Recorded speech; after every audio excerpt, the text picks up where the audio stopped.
Steel style shots coming at you. You see this nice piece of grass over here? Lawn, the backyard, with a little tree growing. This is exactly where I took these pictures.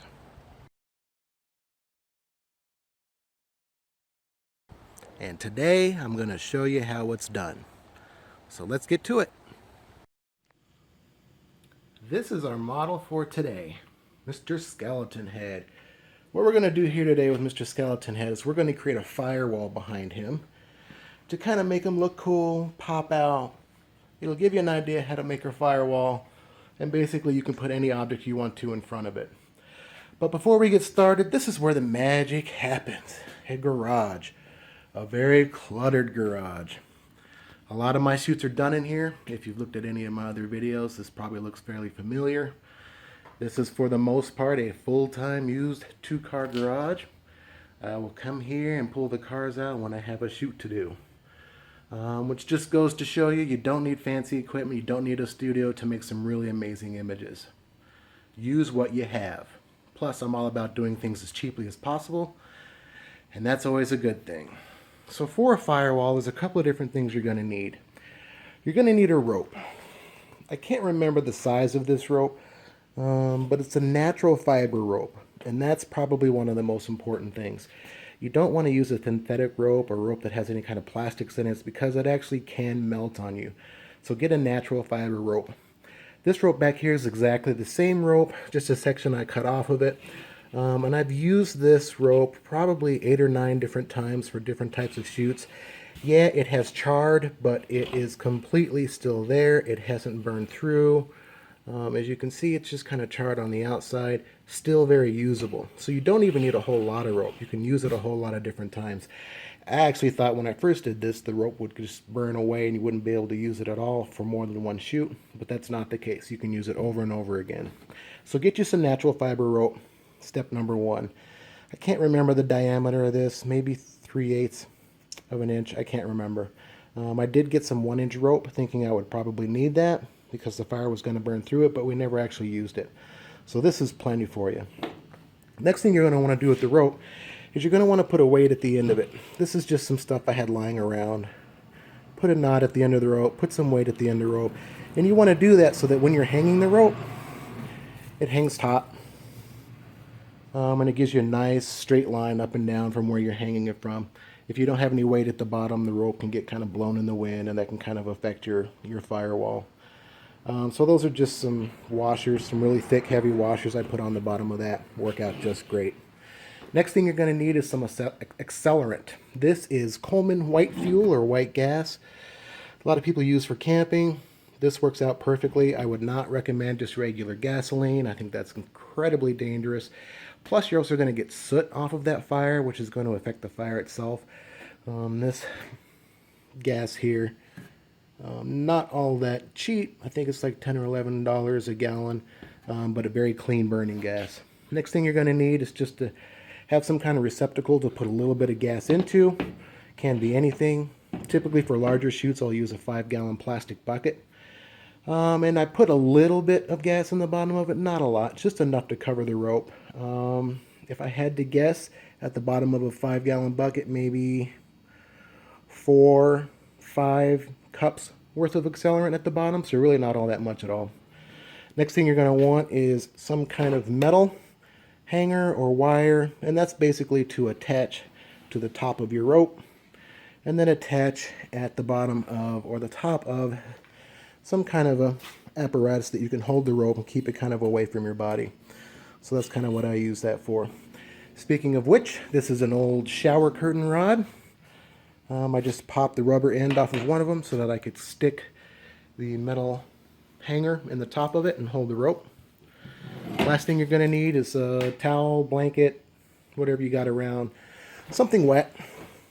You want to wet that down with water so that after you do your fire circle, you put your burning rope down on the ground and simply cover it up with a wet blanket or a wet towel or whatever you have that's wet. You don't necessarily want to get the rope wet. It's more to smother the fire. If you get the rope wet, you might have a hard time doing a second or third round of it until the rope actually dries out. So I would suggest don't dunk your rope in water after you've finished your shoot. Maybe you want to do that if it's your last shoot and you're not going to do another one. But if you think you're going to do 2 or 3 of them, simply cover it up with a wet towel or something just to smother out the flame so you can use the rope again. So from there, let's get set up and we'll take it from there. Alrighty, we'll see how this phone works. We're getting darker and darker in here. This is basically light painting, and like any kind of light painting, you want to have a nice dark night or a dark background to do it. In this particular circumstance, it's about 12 noon, about as bright as you can get, but I am in the garage. And I will be closing the door all the way once we start, but I need a little bit of light in here to kind of help out with the video. So since it's just me today, a one-man job, and I don't have a videographer, I'll walk you through exactly what I'm going to do before I do it, and then I'll show you the pictures afterwards. So basically we have our rod ready to go. This is the exact same charred rope I showed you before. I simply put a little metal hook on the end of it. I will then hook that in the top of the rod. And that way I can hold the fire without it being too incredibly close to me and not have to worry about getting burned myself. I will then put it in this pan with a little bit of accelerant. Not a lot, doesn't have to be a lot. And actually I'll go ahead and fill that now, so I'll show you exactly how much you'll probably need. And I think you'll be surprised because you don't really need all that much.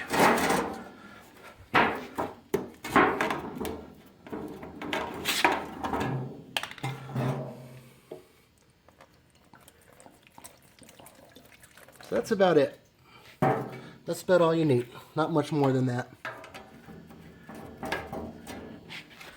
And then after you soak the rope for a minute,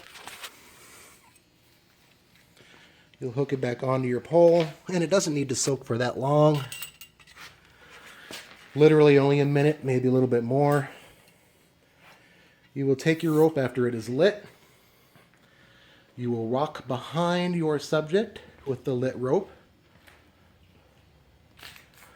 Once you get to the other side, you'll drop it down on the ground. Take your wet towel, cover it up just to smother it out.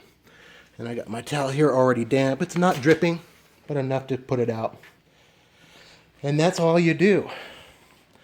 For this particular one, I want the fire to be relatively close to the back side of the skeleton so that I can get a lot of detail on the flames. For camera settings, you'd be surprised how much light will be thrown out by the fire. I have my ISO down at 100. I want a lot of depth of field, so probably starting around f11.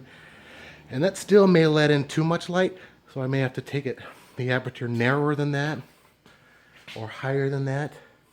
Also, if you start your flame behind the skeleton and walk it straight across, you're going to wind up getting a silhouette of the skeleton's head.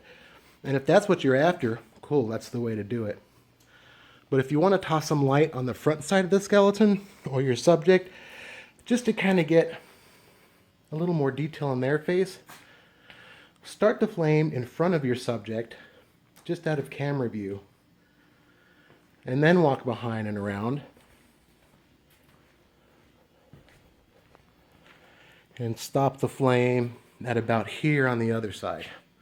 That way you'll get illumination on your subject fairly decently. If you are using a live subject or a real model, they have to be able to stand perfectly still for at least 10 or 12 seconds. Otherwise they're going to look pretty blurry. Alrighty, so let's get to it. I'll do a couple and you guys will see what it looks like. See you in a minute. Now you know how to turn this into this, or this, or this. And that's it. Try different objects, try people. If you use a model, make sure the flame's not too close to them, safety first. Always have a fire extinguisher on hand. If you can, try and do it on a flat surface. Pour a little water on the ground so you can get a reflection from that. Really cool effect from that happens. Biggest thing to watch out for is wind. Wind can blow the flame out so it looks like it's not even there in your images. So try and do it on a nice calm night when there's not a lot of wind. And thank you to all my YouTube subscribers. I have been kind of ignoring this channel for a little bit, and in that period of kind of forgetting about it, my subscribers have really gone up. I really appreciate it. I've had a lot of people contact me about my tutorials, especially my crystal ball tutorial. So that's great. So I'm trying to devote a little more attention to my YouTube channel. So until then, try some exciting things. I'd love to see the results that you guys come up with, and I'll see you later.